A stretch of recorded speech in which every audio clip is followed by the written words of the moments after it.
எதற்கு பயணம் சொல்லுங்க சாமி. சபரிமலைக்கு புனித பயணம் போறோம் சாமி. எங்கே பயணம் எதற்கு பயணம் சொல்லுங்க சாமி.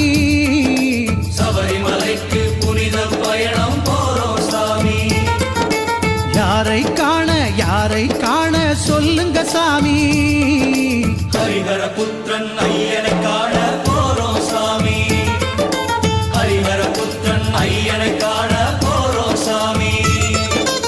எங்கே பயணம் எதற்கு பயணம் சொல்லுங்க சாமி.